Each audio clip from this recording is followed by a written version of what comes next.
welcome to all my Flosstube neighbors. I am Chris, and this is Xrossstitch, and today is Tuesday, July the 5th, 2022, and this is Flosstube number 55. July the 5th, 55. That's good. That's in sync. I'm so happy to have you joining me today. I'm in a little bit of a different location for various reasons. The clearest one being that the light changes over the course of the year at my house.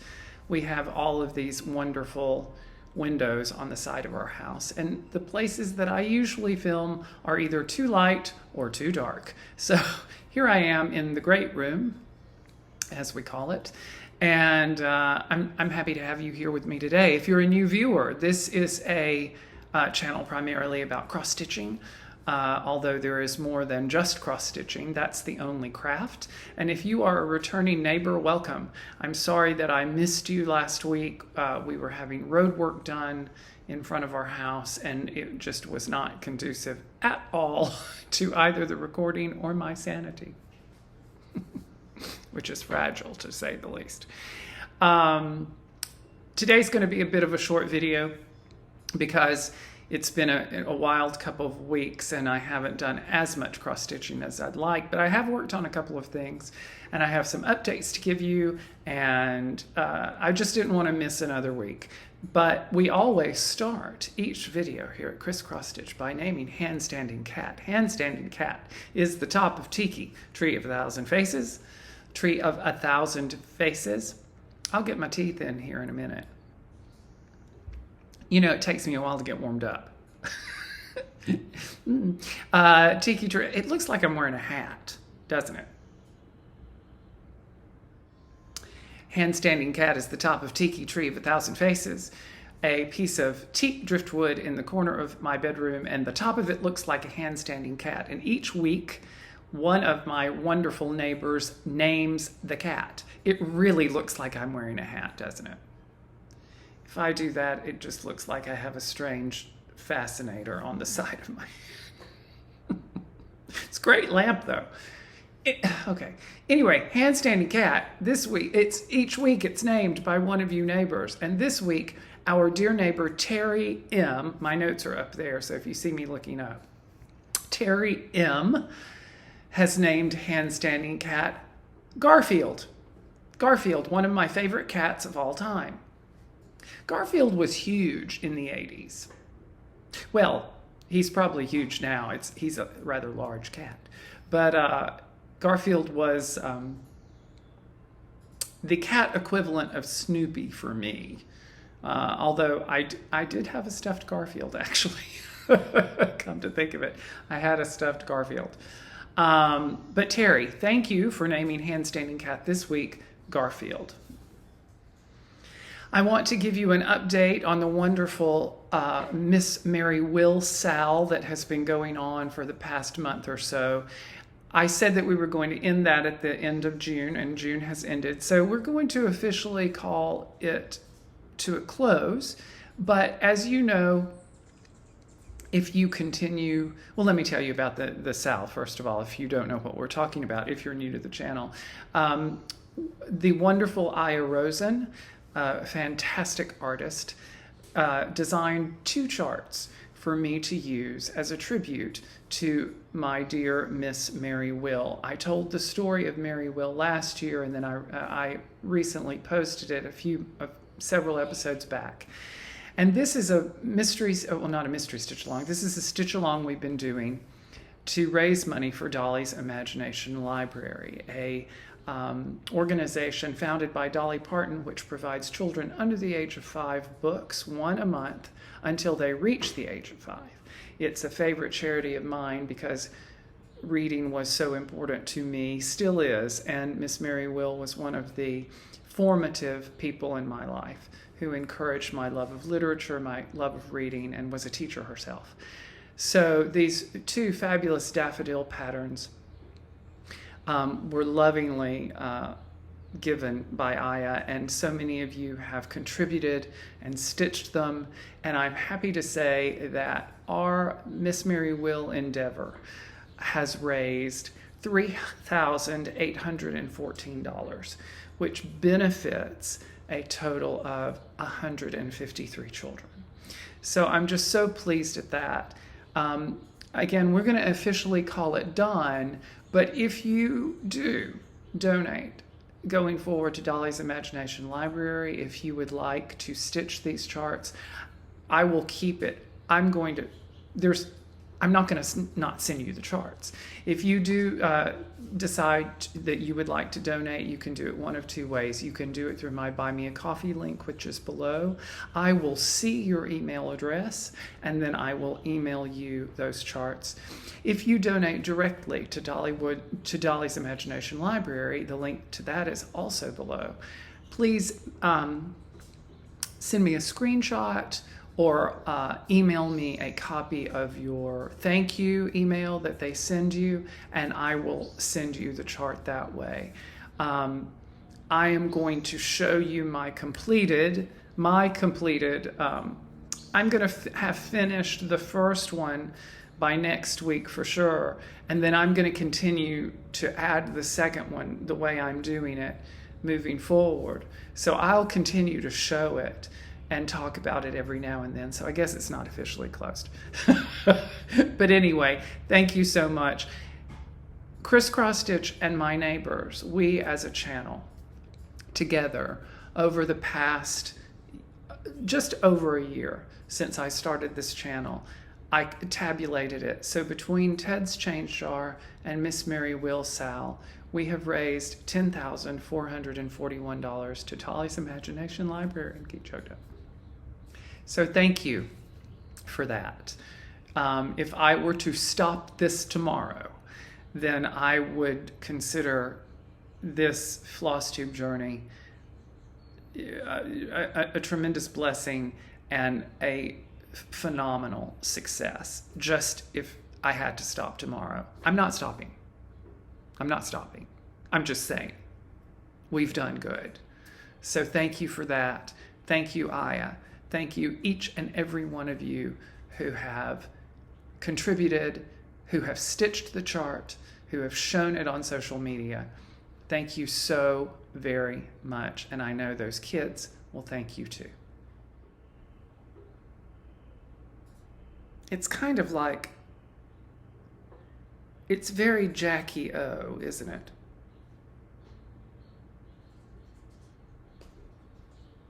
This is what Jackie O would have looked like with a mustache.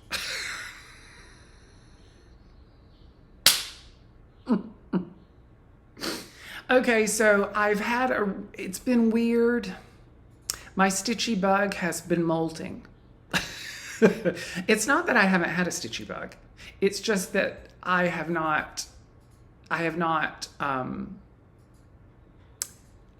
wanted to stitch. I just haven't stitched much because I've been, anyway, I'm not going to make excuses for not stitching, but this is what I've worked on. Look at my train of dreams. This is the mini train of dreams, Sal, that is being done. #train of dreams, Sal. This is Randall Spangler's artwork and a Heaven and Earth design, mini train of dreams. And as you know, I love a good full coverage piece. And this is my first official HAID, not my first full coverage, but my first official HAID. And I am loving it. I did a tremendous amount of stitching a few weeks ago on this and got it a phenomenal way. I advanced even more over the past week. And I wanted to finish this page by today, and I just didn't do it. There are a lot of stitches in this. There are a lot of stitches in it, and I am color completing on this particular page, which I enjoy doing very greatly. It's very satisfying to see 0 when it shows you the stitch readout on my program. And I'm loving it. It's just really great. Stitched on this when I stitched this week, I stitched on this most of the time. But there is my progress on the mini train of dreams. #train of dreams, Sal. This was a gift to me by our dear neighbor Michaela from Germany. and I just love it. So hopefully by next week I may have a page finish to show you. Wouldn't that be nice to finally say the words, I have a finish of any sort? That would be great for me. Because, you know, behold my field of finishes. It is barren. The other piece that I worked on this week was my wonderful How Does Your Garden Grow Mystery Stitch Along by Caterpillar Cross Stitch, the lovely folks at Caterpillar Cross Stitch over in the UK. Now, this is a mystery stitch along that I've been working on all year. It's not a mystery anymore because we received the last component of it. It's adorable. You can see it's got the little ladybug and the mailbox and the pathway and all this. Again, not more stitching in this than meets the eye, than it seems. Or I'm just abysmally slow, I suppose. But I worked a little bit more on this week. I'm so behind. I'm supposed to start their wonderful Touch of Magic, and I've had it, and I need to start it, and I'm going to start it, and I'm so sorry, you guys, at Caterpillar Cross Stitch. I'm really going to get on it. I made a little bit of progress on the pond, and then I got tired of working on the pond, and I decided to move on to the galoshes, as we would call them over here. Wellies, I believe they're called in the UK. But it's just a delightful stitch. It's very cute. I can't wait to get it done because it's going to be great in my kitchen. But I did also get in the mail a book from Caterpillar Cross Stitch. This Jump into Cross Stitch. This is a new, Sally and the folks at Caterpillar sent this to me. This is a fantastic, I'm just going to plug it right now. This is a book for beginners. So if you have a person in your life that you want to turn on to cross stitching, if you have a niece or a nephew or a son or a daughter or a grandson or a granddaughter or even a friend who's new to cross stitching, completely new to cross stitching, this is an amazing beginner book. It has adorable patterns in it. It's got a planet chart. It's got some you gotta love the kitten charts. Several different beginner charts. It is for beginners.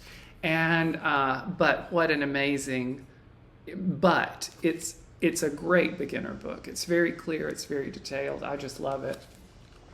I don't know that I'm going to stitch anything out of this book, but I do love the book, and I'm going to hold on to it for a while. This may go into the giveaway, but I want to read it thoroughly and just give it a good look. But thank you so much, Sally, for this. And I really do encourage you, if you have anyone in your, boy, it's reflective.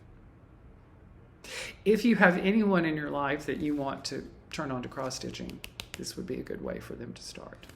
But that's my progress on the How Does Your Garden Grow Mystery Stitch Along.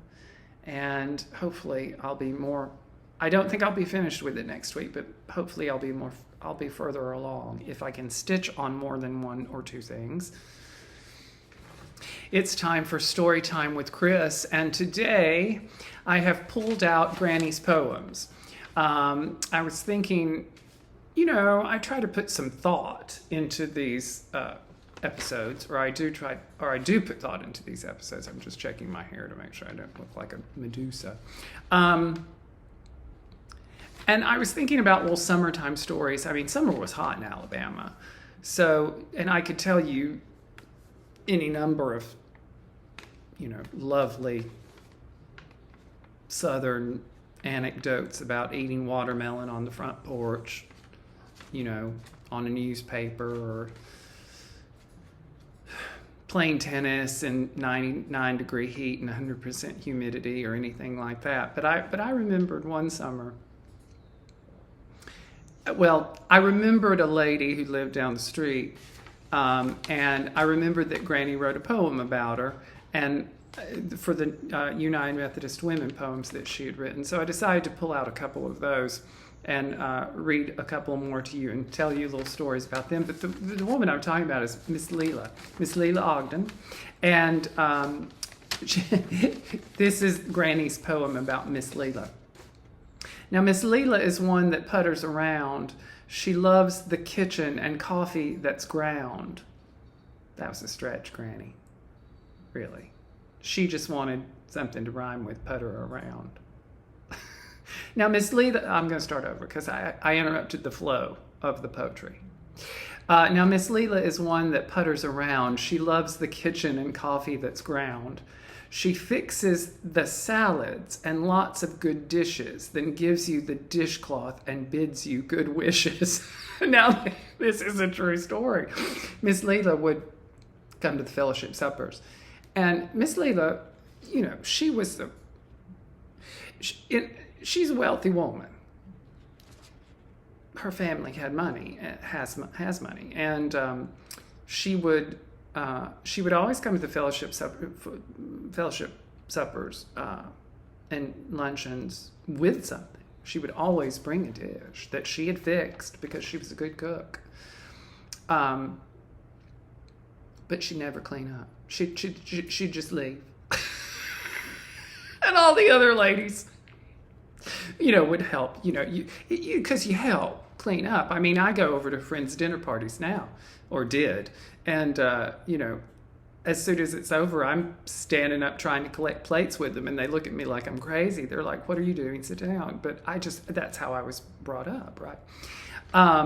But Miss Leela clearly did not have that gene in her, even though she was a lovely Southern lady. Gives you the dishcloth and bids you good wishes. I can see that happening. Here's the next one. Louise Oldeshoe teaches our children to play piano, organ. Now what can we say?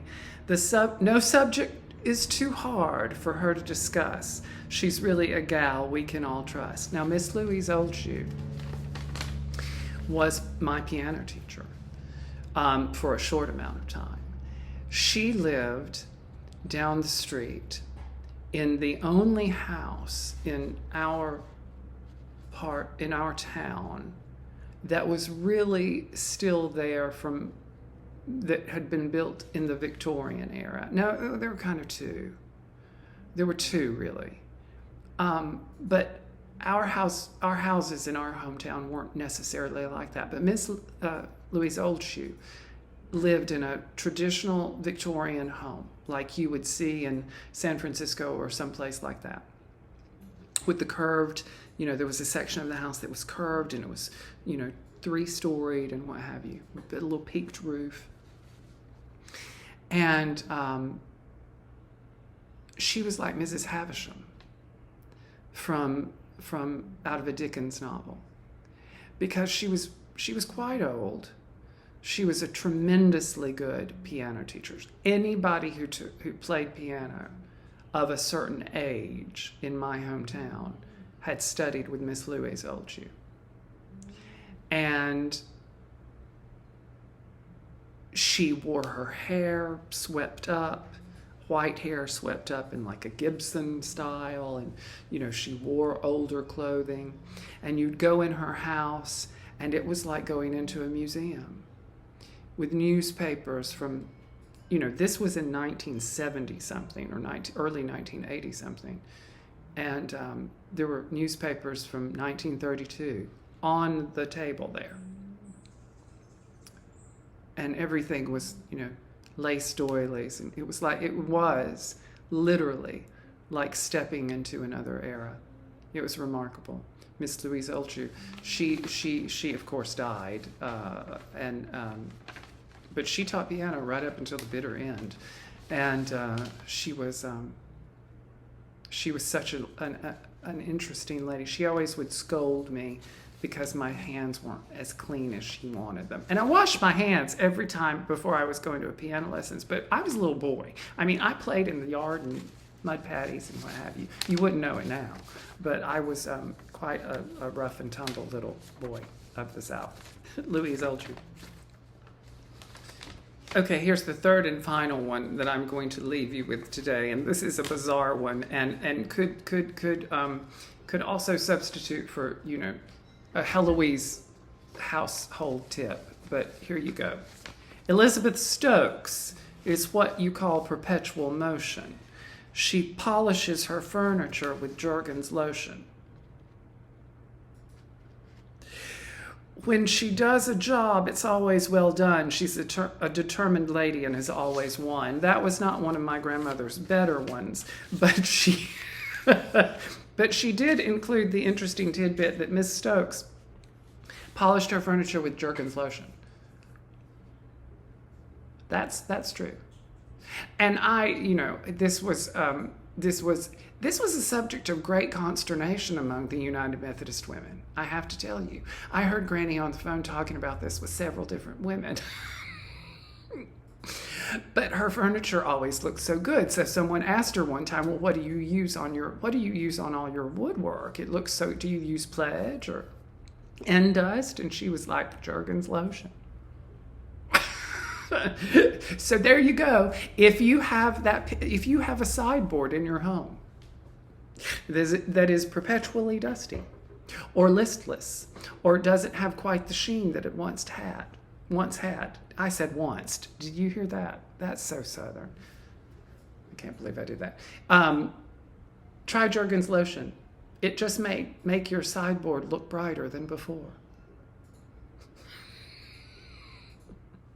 All of those poems, if you don't know the origin behind them, they were poems that my grandmother wrote for the I think the 20th or 30th anniversary of the United Methodist Women back at our hometown church when I was a little boy, and they were just great, and I love them and I treasure them, and I love sharing them with you every now and then. So I hope you enjoyed those. Today in Happy Mail, I have several things that I have to thank people for. Firstly, our dear Sue H., who you all know, actually, we featured her story on the Neighbor's Corner. Sue H. is the lovely lady from the UK whose father had the idea to make lap quilts for his fellow hospice patients. And her brothers saw that, along with the help of many other people in Europe, saw that dream realized. Well, Sue sent me a lovely card, and I adore this card. Look at how cute he is. And along with it, she sent me these crocheted daffodils. And I haven't worked them up into the vase yet because I wanted to be able to show you these, but aren't these gorgeous? And I'm so grateful, and this is so special. It's always so special when people send me handmade things. And so Sue, thank you so much. Now that I've said thank you on the air and showed all our neighbors these, I can't wait to put these in a little vase. And I think I'm actually going to order a little piece of wedgwood to put these in to kind of replicate the design that I did for Mary Wilsall. And anyway, it's going to be fabulous. But thank you so much for this. I really do appreciate it. I also received beautiful cards. Our neighbor Debbie M. sent me this beautiful card with a monarch on it, which I love very much. Thank you so much for that. Our neighbor Joe B. sent me a beautiful card. She lives in Alaska, and she sent me this beautiful landscape from Alaska. So thank you so much for that, Joe. And then another neighbor from the UK, Linda G, sent me a bundle of things to use for giveaways, which I really do appreciate. And some of those are actually going to be used today. I love using giveaways that you send me rather quickly. It's a way to say thank you, I think. And so I'll be talking about some of these in just a moment. But thank you for all of you who sent anything. Thank you so much. I really do appreciate it. I love this interaction, and that's why I hate it so badly when I miss a week, because I feel like I'm dropping my end of the bargain. But thank you so much for all of you. I have some giveaway winners to announce. These are from 2 weeks ago, my last video, which was 2 weeks ago, and there were 3 wonderful giveaway offerings. The first was a beautiful chart that many of you really responded to. This is Moonlight. You're seeing it now. The keyword for this was Moonlight, and the winner of this is Linda Ficitola. Linda, congratulations. Next up, we had the adorable Clementine, this adorable cat, Clementine. A lot of you liked this. In fact, this was the one with the most comments referencing the keyword of Clementine. And the winner of this, Emily Day. Congratulations, Emily. Finally, we had this embroidery kit. Now this is, as I mentioned, this is not a cross stitch kit. This is an embroidery kit. It comes with all of the supplies that you need to do this. This little shy fairy, the keyword for this was shy. And the winner, Penny Reynolds. Penny Reynolds, congratulations. If all of you would please, I think Emily and Linda, I think you may have won a while back, and I may have your addresses, but if you would all send me your mailing, if you would all send me your mailing addresses. I'm not going to edit that out because this segment has gone so well thus far, so you're just going to have to deal with that little silent burp. If you'll send me your mailing addresses to the email address that you're seeing at the bottom of your screen, chriscrossstitch@gmail.com, 3 S's, X and cross stitch.